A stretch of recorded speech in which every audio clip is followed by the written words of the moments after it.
When the Canadian Institute for Health Information, CIHI, published a report card on the country's cardiac centres, it estimated the death rate at the Peter Munk Cardiac Centre, PMCC, the country's premier heart surgery facility, should be 1%.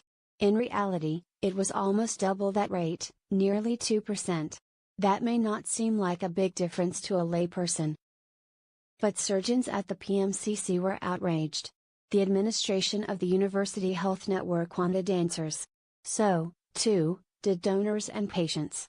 When CIHI reported results, it looked like our mortality was twice what it should be, said Barry Rubin, a vascular surgeon and director of the Munk Centre.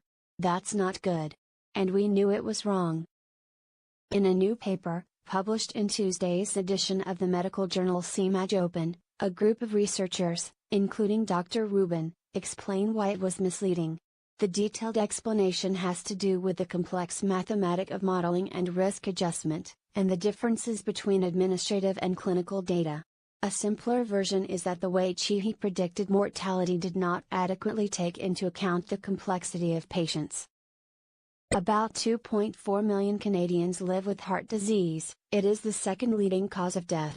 Tens of thousands of patients a year undergo procedures such as angioplasty, bypass surgery and valve replacement. The procedures are remarkably safe and successful. But they are not without risk. Outcomes data is collected and then used to predict risk for future patients. Large variances between expected and actual outcomes raise red flags. That risk varies a lot based on a patient's condition.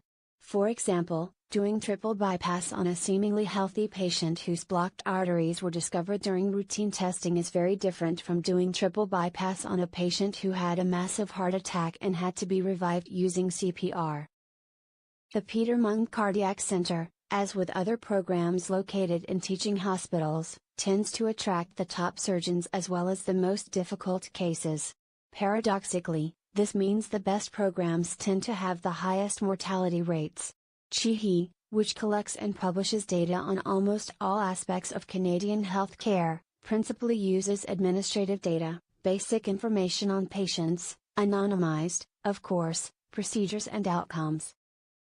But there are other, more sophisticated models. One of them, which the PMCC subscribes to, was created by the Society of Thoracic Surgeons. It captures far more detailed information on patients, notably 7 medical conditions that predict worse outcomes after heart surgery: heart failure, abnormal heart rhythm, recent heart attack, very low blood pressure, shock, recent cardiopulmonary resuscitation or a heart pump, or kidney failure. In the study published in CIHI Open, the researchers looked at data on 1,635 PMCC patients, 32 of whom died within 30 days of surgery. The CIHI model predicted a mortality rate of 1.03%. The STS model predicted 1.96%, exactly the same as in reality. It may seem unusual for a heart center to publicly advertise its mortality rate. But drive. Rubin said this is important for patients to know because they should be making decisions about surgery based on the most complete information available. What we want is an accurate portrayal of risk, Dr. Rubin said. The purpose of measuring is not to say how good we are, it's to identify problems and fix them. The other reason for data transparency is that it matters in attracting the best staff. Surgeons are acutely aware of their outcomes, and models that underestimate risk can lead them to avoid higher risk patients. We want to be the place that takes care of the sickest, Dr. Rubin said. But we shouldn't be penalized for doing so.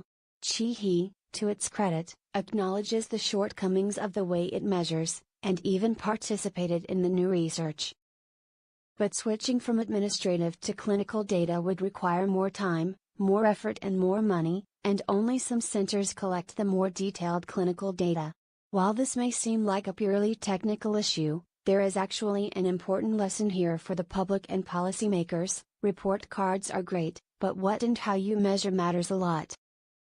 That's an important caveat in an era where we are obsessively measuring, encouraging patients to use data to make wise choices, and even moving to provide funding based on outcomes.